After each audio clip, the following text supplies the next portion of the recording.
All right, let's go ahead and start talking about some logging. Now, CloudWatch is known for being the default logging service that Amazon provides us to use. We can see here on the left that we have our logs section, so if I click on logs, this is going to take us to our logs screen. Now, on this screen, we can see we have log groups, we can see our insights shortcuts, we can set an expiry date, and then we have metric filters and subscriptions. Now, we'll talk about metric filters and subscriptions in a later clip. For now, I just want to focus on the fundamentals here of log groups. Now, what this does is by default, resources in AWS are going to push to CloudWatch. And you can see they follow a specific namespace type of pattern. We can see these are ECS related when it's /ECS. We see our run command log group, which was from our run command clip earlier in the previous module. And then we have our AWS Lambda log groups. So if I dive into here, we can see we then have log streams. So log groups contain many different log streams. And you can see it follows the date, and in this case, it's the latest version of our Lambda function, and then the request ID for that invocation, which is a concurrent invocation. So any concurrent executions are going to belong to the same log stream. And what this means is that all concurrent requests or cold start requests are going to have their own log stream. But if you invoke a function, it finishes, and you invoke it again, as long as that back container is going, we're going to see that it belongs to the same log stream. So let me go and dive into this. And before we discuss this, let me go to my presentation here. Now, this is going to be an easier way really quickly before we dive into logging to break down what a log looks like. We can see here at the top, we have our start of our request ID with our latest version. And then in the middle here, we actually have our custom logging. So these are actual logging statements that we put from our particular either instance or maybe Lambda function. Now this one is a Lambda function, but I'm just showing you how you can customize your logging. And then we have our end request ID, so it's ending the request, and then we have a report. So this is a Lambda default. It gives you a billing report to see what's going on. So let's scroll back here, and we're going to look at this custom logging. We can see here we had our start. I printed out a message of Andrew, and then it ended, and then we have a report. And I did this several times. So let's actually test this out. I'm going to go ahead and I'm going to go to the SSM parameter log group here, and then I'm going to open up Lambda and let's customize some of this logging. I'm going to open this up. I'll edit this function here. Let me scroll down. And we can see this was used in our SSM, which was our systems manager parameter store video. And we can see we printed the value of that parameter and we returned it. So let me add another print statement here. I'm going to add in a print statement that says, hello, plural site students, this is our custom logging with a little smiley face. So let me save this here. I'm going to test it out. So we printed a couple times. And then I'm going to go back to CloudWatch. Let me refresh this. And you can see we have a new log stream. And this is because we made a change, so it's a new invocation. I'm going to open this up. And as you can see, CloudWatch is not immediate. It takes a minute for it to catch up, but you can see the events starting. We have our first invocation. There's that Andrew, which is that value of that parameter. And then we have our custom logging here. Hello, plural site students. This is our custom logging. And we did this 2 times. So now you can see how you can utilize custom logging to push to CloudWatch. Now, one quick last thing here is if I go back to log groups and I take a look at this expire events after section, I can actually set these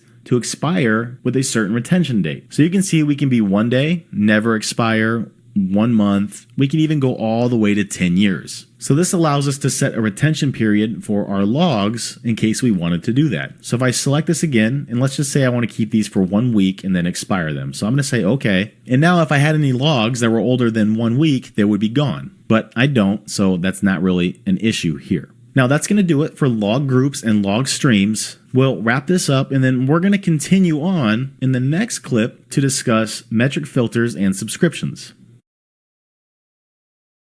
Okay, welcome back. Now, in this clip, we're going to start looking at metric filters and subscriptions for our log groups. Well, a metric filter allows us to scan or filter our log group for specific messages in our logs. Now, a good use case for this would be if we wanted to pick something up and then maybe pass it to a subscription or some type of monitoring service. So let's look at an example. I'm going to add a metric filter for this get SSM parameter function. And what I'm going to do here is I'm going to go over to Lambda and let's edit this function. I'm going to add in a custom logging statement here, and we can see we have a warn statement. So this basically is kind of like mimicking a warn statement from an application that you might be pushing logs into CloudWatch for. So what we'll do is we'll scan our log, or we'll filter our log group for this warn syntax, and that's going to pick up this entire message. So let's go and give this a go. I'm going to click on save here, and let me click on test a few times, and then I'm going to go back to CloudWatch, and what I have to do here is cancel out because I need to make sure this log stream is there. Let me go back to log groups. I'm going to go in here, and we can see here's our latest log stream. So let me verify it's in there, and it is. So what I'm going to do is go back to log groups. I'm going to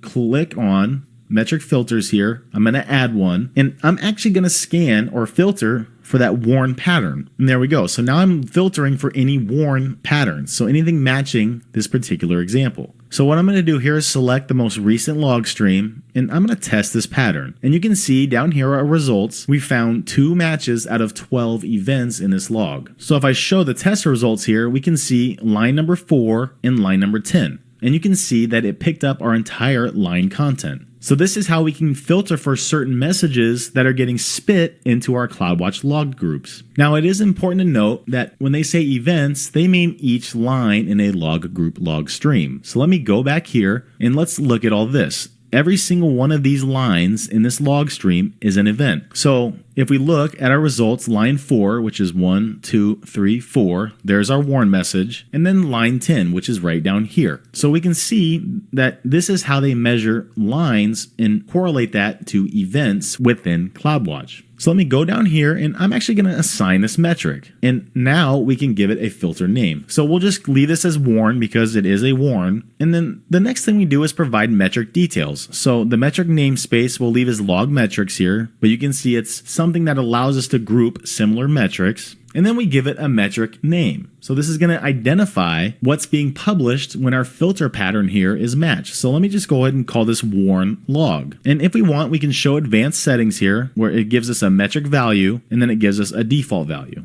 So I'll leave those as they are and I'll create this filter. And there we go. We now have a metric filter for this log group. Now, if we wanted to, we can actually create an alarm based on this, which is within CloudWatch. And anytime our metric is breaching our period for our statistic, we can set a similar notification here. So whenever we see maybe greater than 0 warn statements, maybe we want to send a notification to our SNS topic. So that just kind of shows you how you can utilize these log metric filters to monitor your applications at a deeper level than what's offered to you by AWS by default. Now let's go back here to log groups, and let me select get SSM parameter, and under the actions menu we can see that we can add subscriptions here. Now a subscription is basically going to be taking in every log stream and log event that happens to go into this log group. So we can stream to Elasticsearch service in AWS, or we can stream to a Lambda. So if I stream to a Lambda here, we would select the Lambda that we want to do,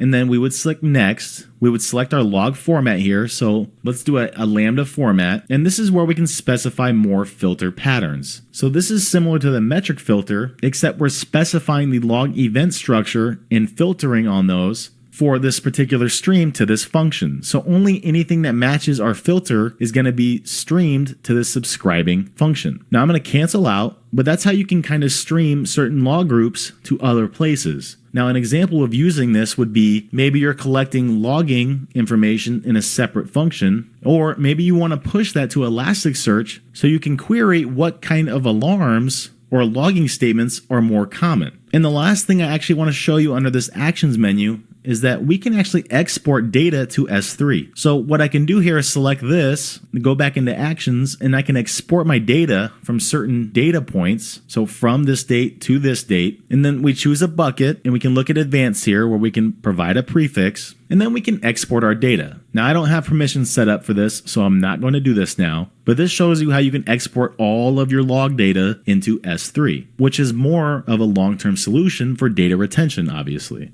Now I'm going to cancel this, and that's actually going to go ahead and wrap this clip up, and I'm going to see you in the next one where we're going to start talking about Amazon CloudWatch events.